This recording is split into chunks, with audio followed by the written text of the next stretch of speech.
Shalom alaihim, ibu bapak, saudari-saudara dan anak-anakku yang terkasih.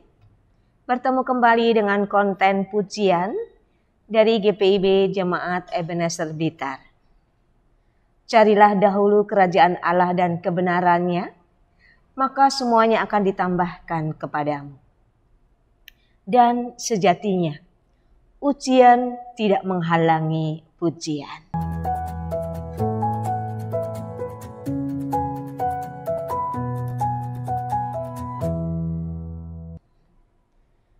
Mari ibu bapak, saudara-saudari dan anak-anakku yang terkasih dalam Kristus Yesus, kembali kita akan bersama-sama menaikkan pujian kepada Allah atas segala berkat dan kemurahannya melalui pembacaan dan perenungan firman Tuhan. Sebelumnya mari kita memohon bimbingan Roh Kudus, kita berdoa. Ya Bapa yang rahmani, kami bersyukur kepadamu di sepanjang kehidupan kami sampai dengan saat ini. Kasih Tuhan tidak pernah berhenti menyertai dan memberkati kami. Pada saat ini Tuhan, sebelum kami memulaikan aktivitas kami hendak membaca dan merenungkan sebagian dari firman-Mu. Anugerahkan Roh Kudus-Mu membimbing kami, agar kami dimampukan untuk memahami kehendak-Mu. Dan dengan pertolongan Roh Kudus, kami memberlakukan firman Tuhan dalam segenap kehidupan kami. Bersabdalah kepada kami Bapa, kami anak-anak-Mu sedia mendengarkan. Di dalam Kristus firman dan kebenaran yang hidup, kami berdoa. Amin. Ibu Bapak, saudari-saudara dan anak-anakku yang terkasih, firman Tuhan saat ini akan kita baca bersama dari Ratapan pasal 1. Kita akan membacanya ayat 12 sampai dengan 17 yang demikian firman Tuhan. Acuh tak acuhkah kamu sekalian yang berlalu? Pandanglah dan lihatlah, apakah ada kesedihan seperti kesedihan yang ditimpakan Tuhan kepadaku, untuk membuat aku merana tatkala murkanya menyala-nyala. Dari atas dikirimnya api masuk ke dalam tulang-tulangku. Dihamparkannya jaring di muka kakiku. Didesaknya aku mundur, aku dibuatnya terkejut, kesakitan sepanjang hari. Segala pelanggaranku adalah kuk yang berat, suatu jalinan yang dibuat tangan Tuhan, yang ditaruh di atas tengkukku, sehingga melumpuhkan kekuatanku. Tuhan telah menyerahkan aku ke tangan orang-orang yang tidak dapat kutentangi. Tuhan membuang semua pahlawanku yang ada dalam lingkunganku. Ia menyelenggarakan pesta menentang aku untuk membinasakan teruna-terunaku. Tuhan telah menginjak-injak putri Yehuda darah itu seperti orang mengirik memeras anggur. Karena inilah aku menangis. Mataku mencucurkan air, karena jauh daripadaku penghibur yang dapat menyegarkan jiwaku. Bingunglah anak-anakku, karena terlampau kuat si seteru. Sion mengulurkan tangannya, tetapi tak ada orang yang menghiburnya. Terhadap Yakub dikerahkan Tuhan tetangga-tetangganya sebagai lawan. Yerusalem telah menjadi najis di tengah-tengah mereka. Demikianlah pembacaan Alkitab. Jangan mencobai Tuhan, itu yang menjadi nas renungan kita atau tema dari renungan kita. Ibu bapak, saudari-saudara dan anak-anakku yang terkasih. Ada pepatah mengatakan, untuk mendidik seseorang anak tidak selalu harus dengan belayan. Jika diperlukan sedikit pukulan yang mendidik. Mengapa tidak? Kalimat ini tentu akan mengundang pro dan kontra dalam kehidupan masyarakat yang mendengar atau membacanya. Bagaimana dengan ibu bapak dan saudara-saudari yang membaca atau yang mendengarkan renungan saat ini? Apakah bapak ibu setuju dengan ungkapan tersebut? Yeremia dalam tulisannya menggambarkan kesedihan yang dialami Yerusalem dengan pengumpamaan sebagai aku.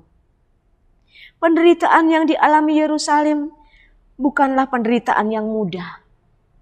Semua itu datang dari sikap hidup mereka yang mencobai Tuhan, sehingga menghasilkan murka Allah yang menyala-nyala.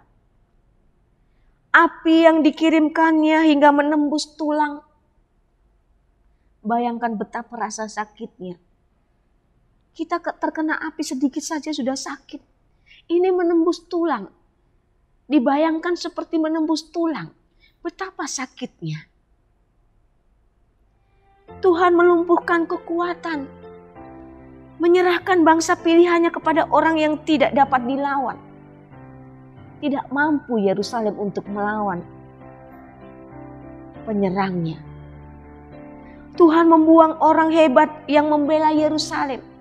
Tidak ada lagi yang membelanya. Semua pergi meninggalkan Yerusalem. Ia membuatnya menangis tanpa ada seorang penghibur. Jadi Yerusalem benar-benar mengalami penghukuman Allah. Semua yang dilakukan Allah sebagai bentuk murkanya karena kasihnya yang dicobai oleh umatnya. Kesabaran Allah dipermainkan oleh sikap hidup umat yang memberontak dan menolak untuk bertobat.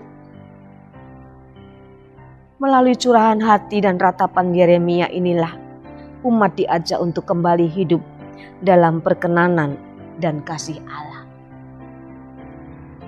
Ibu bapak, saudari-saudara dan anak-anakku yang terkasih. Saya tadi membuka Google untuk mencari arti dari ratapan. Ratapan itu adalah sebuah tangisan yang disertai dengan ucapan yang sangat-sangat sedih. Mungkin ibu bapak pernah meratap. Saya pernah meratap.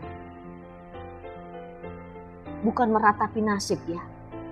Tapi meratapi segala kelemahan, segala kekurangan, segala dosa-dosa kita. Ratapan atau tangisan yang benar-benar keluar dari dalam hati yang penuh dengan dosa ini. Supaya diampuni oleh Tuhan. Pernahkah ibu bapak berdoa sampai menangis, sampai mencucurkan air mata?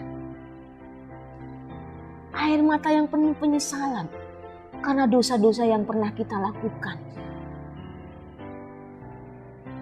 Hal ini dilakukan oleh Yeremia. Lalu tulisannya ini mewakili bangsa Yehuda yang hidupnya senantiasa mendukacitakan Allah, mendukacitakan hati Allah, sehingga Allah harus menghukum mereka. Hal ini dilakukan bukan karena Allah membenci mereka, tetapi Allah mengasihi mereka.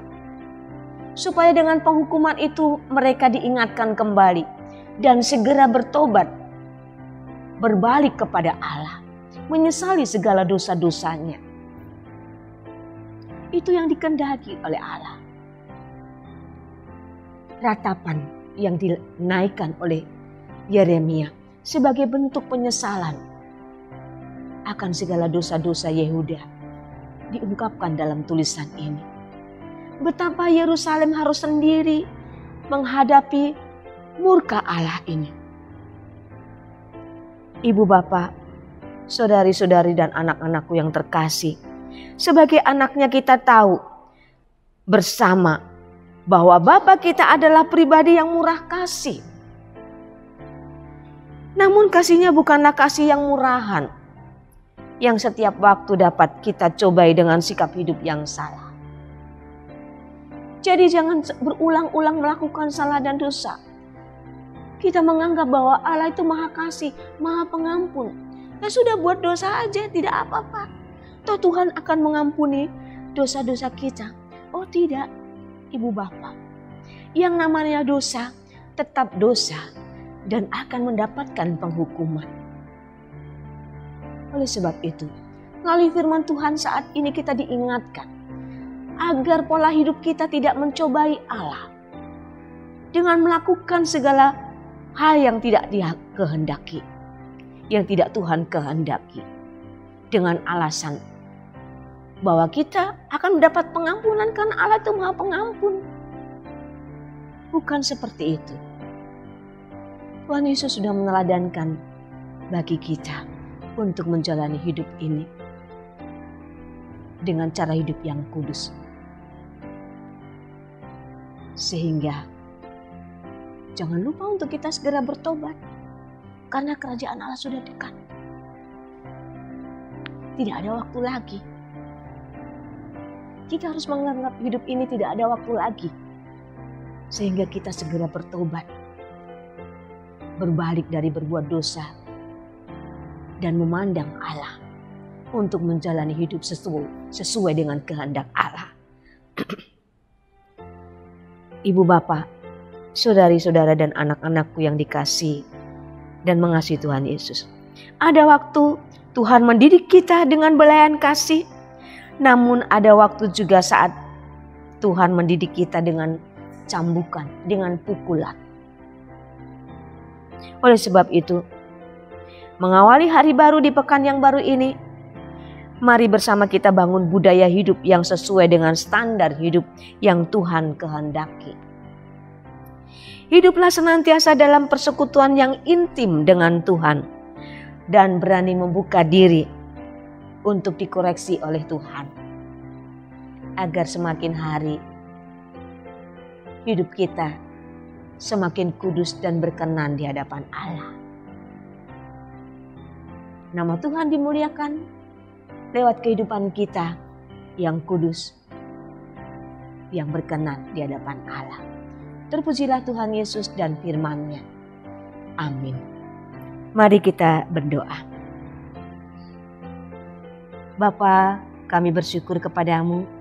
Melalui firman Tuhan ini Engkau mengingatkan kami kembali untuk kami menjalani hidup ini dengan kekudusan yang daripadamu, dengan menaati segala kehendak Tuhan. Jangan biarkan kami mencobai Engkau dengan segala perbuatan kami yang mendukacitakan hatimu. Ampuni kami Bapa, tolonglah kami agar kami dapat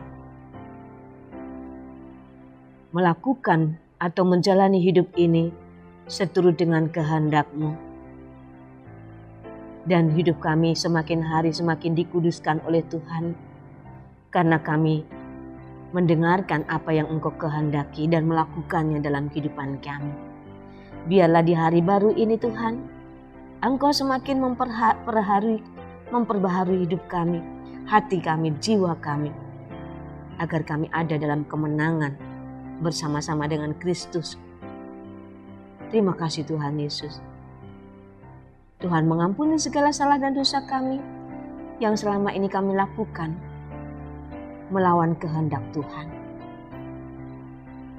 Dan pada akhirnya kami berserah untuk Tuhan pakai menjadi saluran berkat dimanapun kami ada.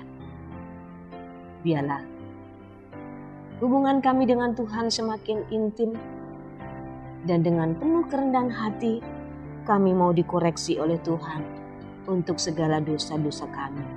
Lewat firman Tuhan yang kami baca dan renungkan setiap saat. Dan dengan pertolongan Roh Kudus kami memberlakukan kehendak.